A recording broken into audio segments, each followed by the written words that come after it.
நண்பர்களே, நாம் இன்று கர்நாடக மாநிலத்திலே ஹிடன் ஜெம்மாக ஒளிந்திருக்கக்கூடிய அற்புதமான ஒரு கிளாஸ் ஹவுஸை அதை சுற்றியுள்ள மரங்களுடனும் கார்டனுடனும் காணப்போகிறோம். இது சாதாரண கார்டன் அல்ல. இந்திய அரசாங்கத்தால் உருவாக்கப்பட்ட மிக பிரம்மாண்டமான கிளாஸ் ஹவுஸில் ஒன்றான இது ஹார்டிகல்ச்சர் டிபார்ட்மெண்ட்டை சேர்ந்ததாகும். கிழக்கு மெடிட்டரேனியன் பகுதியிலிருந்து கொண்டு வரப்பட்டுள்ள சைப்ரஸ் மரங்கள் நிறைந்த ஏரிக்கரை ஓரமாக அமைந்திருக்கக்கூடிய அதிசய கிளாஸ் ஹவுஸை அதனுடைய பிரம்மாண்டத்துடன் 10 நிமிட வீடியோவில் காண இருக்கின்றோம். இந்த இடத்தில் நான் முதலில் நுழைந்த போதே கவனித்தது, இங்கு சத்தம் இல்லை, கூட்டம் இல்லை, குழப்பம் இல்லை, அமைதி, நிதானம், அவசரம் இல்லை. குழந்தைகளும் பெரியவர்களும் வரி வரியாக கார்டனுக்குள் நுழைகிறார்கள்.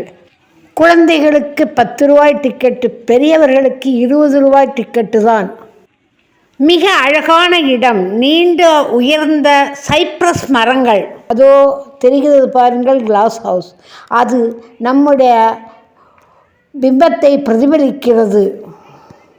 இதுதான் இந்தியாவிலேயே இருக்கக்கூடிய மிகப்பெரிய glass house. Glass house Davangere Karnataka மாநிலத்தில் இருக்கிறது. இங்கு அடிக்கடி ஃப்ளவர் ஷோவும் நடைபெறுகிறது. சுற்றி உள்ள தோட்டத்தை உற்று பாருங்கள். ஆங்காங்கே போன்சாய் செய்யப்பட்டு அழகாக வெட்டப்பட்டுள்ள மரங்கள் பார்ப்பதற்கு மிகவும் அழகாக இருக்கிறது. எல்லாம் ஃபாரின் மரங்கள். நாம் இப்பொழுது படிக்கட்டு வழியாக கிளாஸ் ஹவுஸுக்குள் நுழைந்து கொண்டிருக்கிறோம். நீல நிற கண்ணாடி நம்முடைய பிம்பத்தை பிரதிபலிக்கிறது. சூரிய உதயமும் சூரிய அஸ்தமனமும் காண்பதற்கு மிக அழகாக இங்கிருந்து தெரியும். நீங்கள் எங்கும் கண்டிருக்காத சைப்ரஸ் மரங்கள். அந்த சைப்ரஸ் மரங்களை பற்றி அழகான விஷயம் உள்ளது. அதை வீடியோவின் கடைசியில் கூறுகிறேன். வீடியோவை ஸ்கிப் செய்யாமல் தொடர்ந்து பாருங்கள். தற்போது நாம் கிளாஸ் ஹவுஸுக்குள் இருக்கிறோம். ஒளியும் நிழலும் கூடுகிறது. பாருங்கள் எவ்வளவு அழகாக இருக்கிறது. மேற்கூரை முழுவதும் கண்ணாடி. 30 கோடி ரூபாய் செலவில் அமைக்கப்பட்டுள்ள இந்த கிளாஸ் ஹவுஸ் 108 மீட்டர் நீளமும் 68 மீட்டர் அகலமும் 18 மீட்டர் உயரமும் கொண்டுள்ளது. நாம் நடக்கும்போது நம்முடைய ரிஃப்ளெக்ஷன் தெரிகிறது. இப்போது நீங்கள் பார்த்தாலும் தெரிகலாம். பாருங்கள், அமர்வதற்காக இருக்கைகள் வட்டத்தில் இடப்பட்டுள்ளது. சூரிய கதிர்கள் உள்ளே நுழைகின்றன. ஆனால் வெப்பமில்லை, நல்ல குளிர்ச்சி.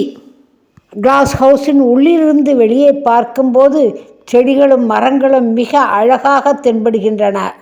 இந்த மாதிரி கிளாஸ் ஹவுஸையும் செடிகளையும் நான் பெங்களூரிலும் மைசூரிலும் கூட பார்த்ததில்லை. இங்கு ப்ரீ வெட்டிங் ஷூட்டுகளும் திரைப்படங்களும் திரைப்பட பாடல்களும் ஷூட் செய்யப்படுவதாக கூறுகிறார்கள். இரவில் இந்த கிளாஸ் ஹவுஸ் முழுவதும் ஒளி வெள்ளத்தால் மூழ்குகிறது என்று சொல்கிறார்கள். ஆனால் காலையில் 9:30 மணி முதல் மாலையில் 5:30 மணி வரையிலேயே விசிட்டர்களுக்கு அனுமதி உண்டு. அதனால் இரவில் ஒளி வெள்ளத்தில் மூழ்கும் இந்த கிளாஸ் ஹவுஸை நம்மால் ரசிக்க முடியாது. நல்ல அமைதியான சூழ்நிலை, பீஸ்ஃபுல் அட்மாஸ்பியர், மெடிடேஷன் செய்வதற்கு ஏற்றது. சுத்தமாகவும் நீட்டாகவும் மெயின்டைன் செய்கிறார்கள். கிளாஸ் ஹவுஸின் கட்டுமான பணி மிகவும் அற்புதமாக இருக்கிறது. உள்ளிலிருந்து பார்ப்பது நமக்கு ஏதோ ஒரு தேவலோகத்திற்குள் இருப்பது போல் தோன்றுகிறது. இந்த கிளாஸ் ஹவுஸின் கட்டுமான பணி 2014-15 தொடங்கப்பட்டு 2019 முடிக்கப்பட்டுள்ளது. கிளாஸ் ஹவுஸின் கட்டுமான பணி பிரமிக்கத்தக்கதாக உள்ளது. இதை உருவாக்கியரை பாராட்டித்தான் ஆக வேண்டும். பசுமையால் சூழப்பட்ட பிரம்மாண்டம், அற்புதமாக வடிவமைக்கப்பட்ட கண்ணாடி மாளிகை, நேர்த்தியாக அலங்கரிக்கப்பட்ட மரங்களும் செடிகளுடன் கூடிய அற்புத காட்சியை நமக்கு அள்ளி வழங்குகிறது. இந்த கண்ணாடி மாளிகையின் எதிர்வசத்தில் குண்டவாடா லேக் அமைந்திருக்கிறது. இந்த ஏரியை சுற்றி வர 5 கிலோமீட்டர் வரை நடைபாதை உள்ளது. அதில் நடந்து செல்வதே ஒரு அற்புதமான காட்சி. இதுதான் தாவன்கரே கிளாஸ் ஹவுஸை ஒட்டி இருக்கக்கூடிய குண்டவாடார் ஏரி. இந்த ஏரியின் கரையில் இருந்து சன்செட்டை பார்ப்பதற்கு மிகவும் அற்புதமாக இருக்கும் என்றார்கள். ஆனால் அதனை பார்ப்பதற்கு எங்களுக்கு நேரம் கிடைக்கவில்லை. இது குண்டவாடா லேக்கை சுற்றியுள்ள நடைபாதை. இந்த நடைபாதை வரை நடந்து சென்றால் 5 கிலோமீட்டர் வரை செல்லலாம்